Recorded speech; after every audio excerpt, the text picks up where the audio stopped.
Shalom, selamat pagi Bapak Ibu yang terkasih di dalam Yesus. Selamat pagi semuanya. Mari pada kesempatan pagi hari ini kita mau datang kepada Tuhan.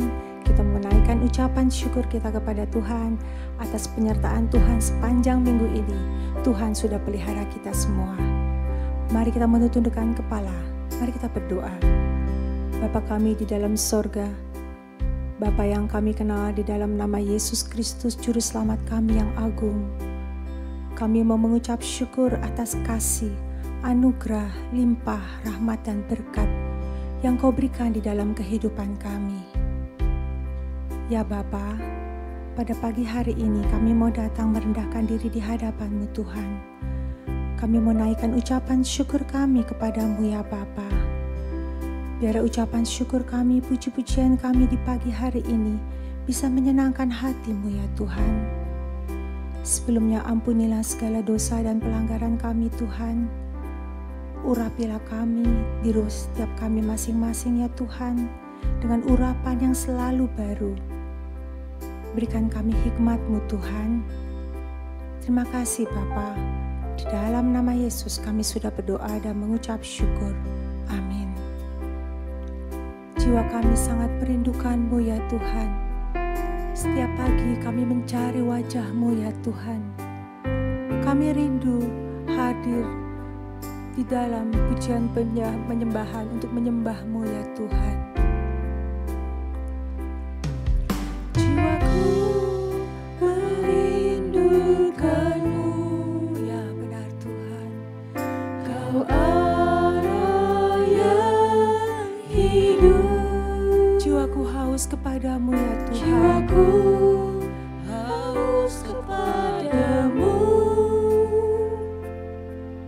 Kau Allah yang hidup. Jiwaku haus dan rindu kepadamu ya Tuhan.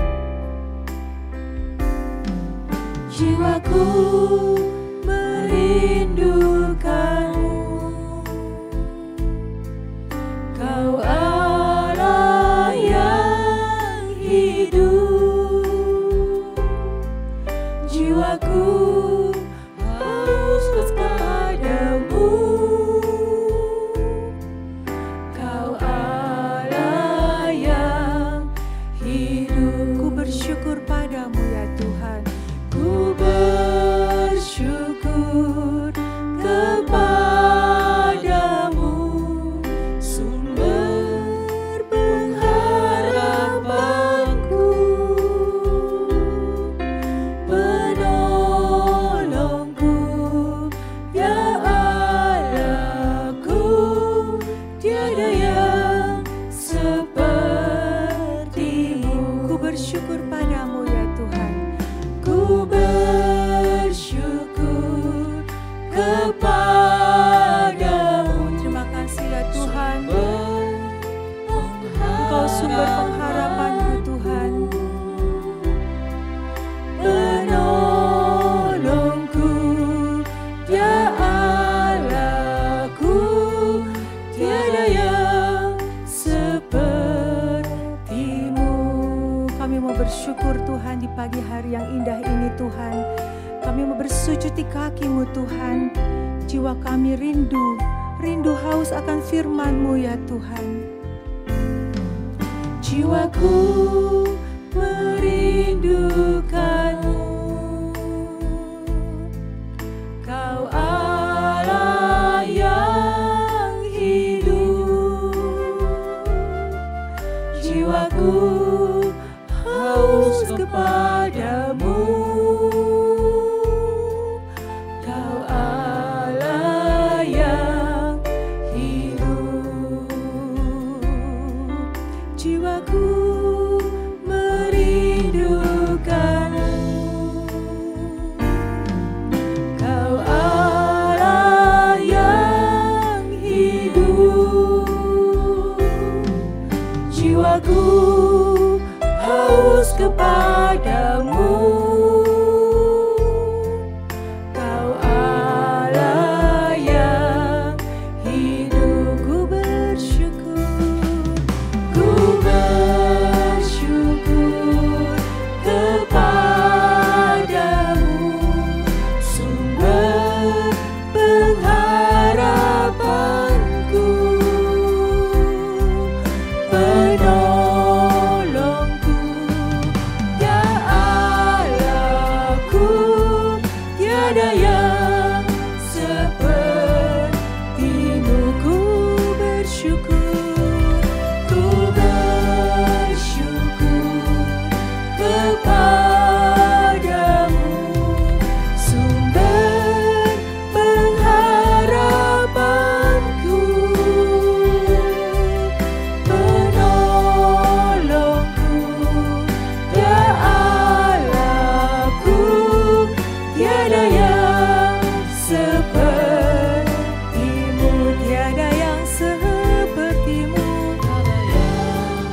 seperti-Mu, tiada yang seperti Engkau, tiada yang seperti-Mu. Haleluya, tiada yang seperti-Mu, Engkau Yesusku, penolongku yang agung, pembelaku yang agung. Terima kasih Tuhan. Haleluya, haleluya. Kami bersyukur padamu Tuhan. Engkau agung, Engkau mulia. Ku tinggikan namamu, Kau yang bertata di surga. Haleluya, kami memuji-Mu Tuhan. Kami agungkan Engkau, kami tinggikan Engkau. Haleluya,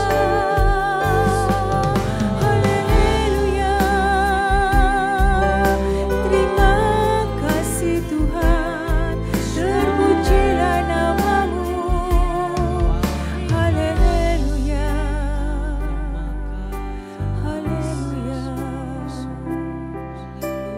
Mari saudaraku yang terkasih, kita mau bawa ucapan syukur kita kepada Tuhan, dan kita bawa segala pergumulan kita kepada Tuhan, karena kita percaya Tuhan yang akan melawat dan menjawab setiap pokok-pokok doa permasalahan kita. Mari kita berdoa.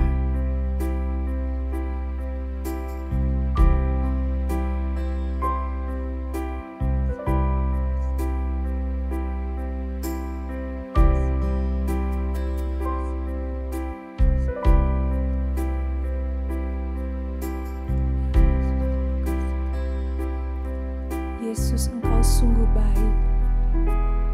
Yesus, Engkau sangat baik.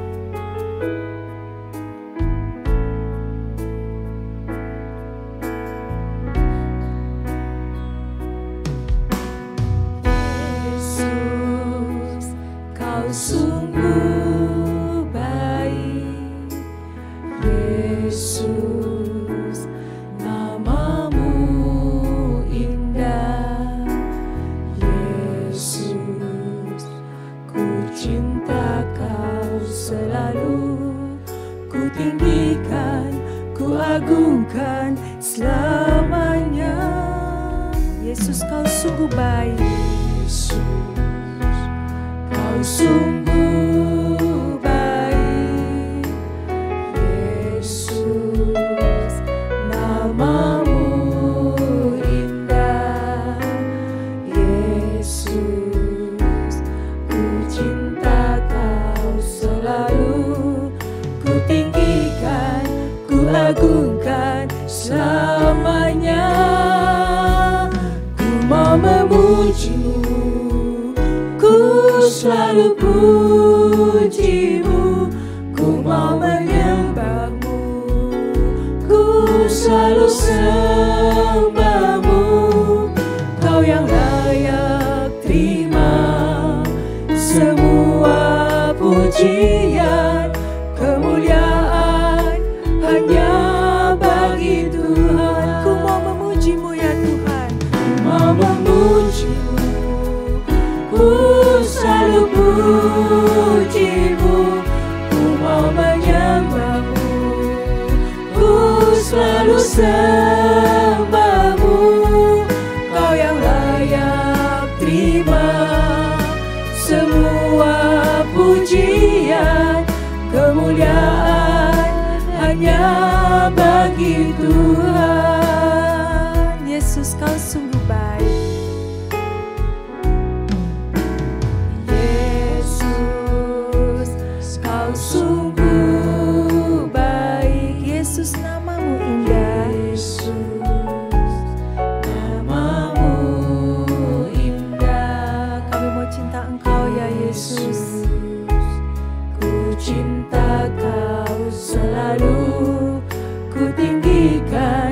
ku agungkan selamanya. Yesus, kau sungguh baik. Yesus, kau sungguh baik. Yesus, namamu indah. Yesus, ku cinta kau selalu. Ku tinggikan, ku agungkan selamanya. Ku mau memujimu ya Tuhan.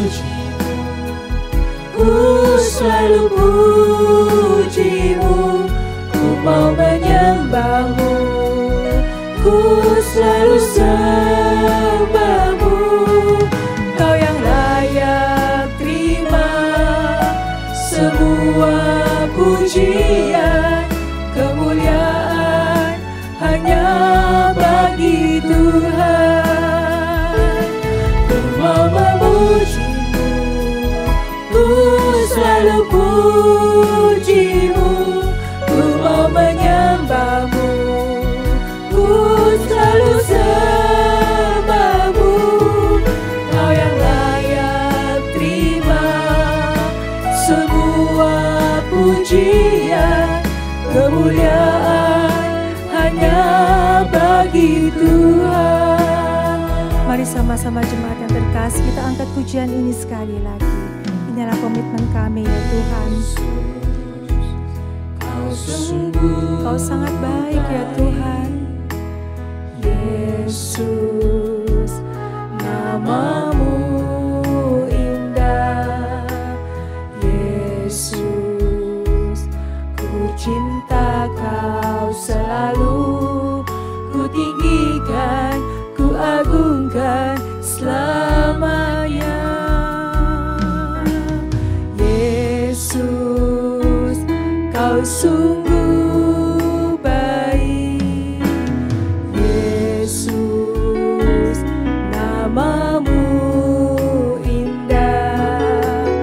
Yesus, ku cinta kau selalu. Ku tinggikan, ku agungkan selamanya.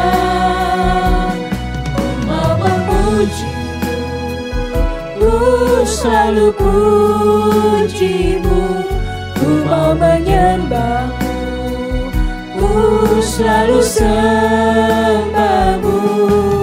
Kau yang layak terima semua pujian, kemuliaan hanya bagi Tuhan. Ku mau memujimu, ku selalu pujimu, ku mau menyembahmu, ku selalu sembahmu. Kau yang layak terima semua pujian, kemuliaan hanya bagi Tuhan. Kau yang layak terima ya Tuhan. Kau yang layak terima semua pujian, kemuliaan hanya bagi Tuhan. Kau yang layak terima Tuhan. Kau yang layak terima semua pujian, kemuliaan hanya bagi Tuhan. Terima kasih Bapa. Amin. Selamat pagi saudara. Shalom untuk kita semua. Saudara, pagi ini kita akan melihat bagaimana sebenarnya manusia itu kenapa sulit berubah. Benar-benar sulit. Sepertinya mustahil gitu. Apa sih penyebabnya? Mari kita siapkan dulu untuk mendengarkan kebenaran ini. Saudara, mari kita tundukkan kepala. Bapa di surga, kami tahu Tuhan, betapa sulitnya kami berubah. Untuk itu, mohon dipakai pagi ini untuk menyadarkan kami semua. Biar semua orang yang mendengarnya tidak hanya mengerti dengan pikirannya, tapi benar-benar mau berubah. Terima kasih, hanya dalam nama Tuhan Yesus kami berdoa dan mengucap syukur. Amin. Saudara sekalian, jika kita bicara soal perubahan atau pertobatan, itu sangat amat sulit. Ya, sehingga Tuhan sendiri berkata begini dalam Matius 23 ayat 37. Berapa kali aku mau mengumpulkan anak-anakmu, sama seperti induk ayam mengumpulkan anak-anaknya di bawah sayapnya, tetapi kamu tidak mau. Nah, ini dia, ya kan? Tetapi kamu tidak mau. Manusia menolak. Makanya kalau ada yang mengajarkan bahwa manusia tidak bisa menolak anugerah Tuhan, ya pasti salah. Karena banyak sekali ayat-ayat yang mengatakan Tuhan ingin mengumpulkan tapi manusianya yang menolak. Ya, jadi banyak orang berkata, aku ingin bertobat loh Pak, tapi belum siap sih, nanti saja. Nah, itu dia alasan-alasan yang dibuat. Aku tahu aku harus berubah, tapi itu terlalu berat, gitu. Ya, aku mau tapi nanti saja deh kalau aku sudah tua. Nah, ini alasan-alasan yang sering kita dengar, bukan? Ya. Namun jika kita selidiki lebih dalam, pertobatan itu bukanlah soal tidak mampu, melainkan tidak mau. Ya sebenarnya bisa, tapi menunda nanti sajalah, kan itu bukan karena tidak mampu. Maunya nanti saja kalau sudah tua. Maunya kalau pertobatan itu ringan. Maunya percaya kalau Tuhan seperti yang ia inginkan. Itu. Makanya ia tidak mau, menolak. Jadi masalahnya bukan pada kekuatan kita, tapi pada kehendak kita. Inginnya apa sih? Ya, Tuhan Yesus tidak berkata gini, kamu tidak bisa pasti. Enggak. Tapi kamu nggak mau. Gitu loh. Saudara mau nggak berubah? Mau Pak, di mulut saja. Buktinya egoisnya jalan terus, menipu ke kiri ke kanan jalan terus, curang jalan terus, apalagi ya kedagingannya terus-terusan jatuh dalam dosa, marah meluap-luap tak terhingga, tidak mau mengampuni orang, tidak tulus, ya, tidak beda dengan orang dunia. Kalau tidak beda dengan para penjahat dunia, lalu bagaimana? Ngomongnya percaya Tuhan Yesus, kan itu menyebut nama Tuhan sembarangan, ya. Faktanya banyak orang tidak mau bertobat. Yang Matius 23 ayat 37 tuh, saudara. Di dalam Matius 23 ayat 37, di situ dikatakan di akhirnya, tetapi kamu tidak mau. Jadi bukan kamu tidak bisa, kamu nggak mau. Itu penekanan Tuhan Yesus. Kamu nggak mau sih berubah. Ya. Matius 23 ayat 27. Saya bacakan ya, saudara ya. Celakalah kamu, hai ahli-ahli Taurat dan orang-orang Farisi, hai kamu orang-orang munafik. Sebab kamu sama seperti kuburan yang dilabur putih, yang sebelah luarnya memang bersih tampaknya, tetapi yang sebelah dalamnya penuh tulang belulang dan berbagai jenis kotoran. Kan begitu.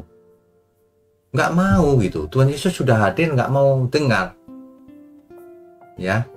Tidak mau dengar, itu ayat 27. Ayat 37-nya jelas lagi, lebih jelas lagi. Yerusalem, Yerusalem, engkau yang membunuh nabi-nabi dan melempari dengan batu orang-orang yang diutus kepadamu. Berkali-kali aku rindu mengumpulkan anak-anakmu sama seperti induk ayam mengumpulkan anak-anaknya di bawah sayapnya, tetapi kamu tidak mau. Jadi penolakan terhadap anugerah Tuhan itu bukan karena Tuhan tidak mau, bukan karena Tuhan menentukan nasib seseorang, tapi karena manusianya mengeraskan hatinya, menolak, tidak mau. Fir'aun juga sama. Ya, Keluaran 8 ayat 15. Tetapi ketika Fir'aun melihat bahwa telah terasa kelegaan, ia tetap berkeras hati. Ia tidak mau mengeraskan hatinya. Fir'aun bisa bertobat sebenarnya, tapi tidak mau.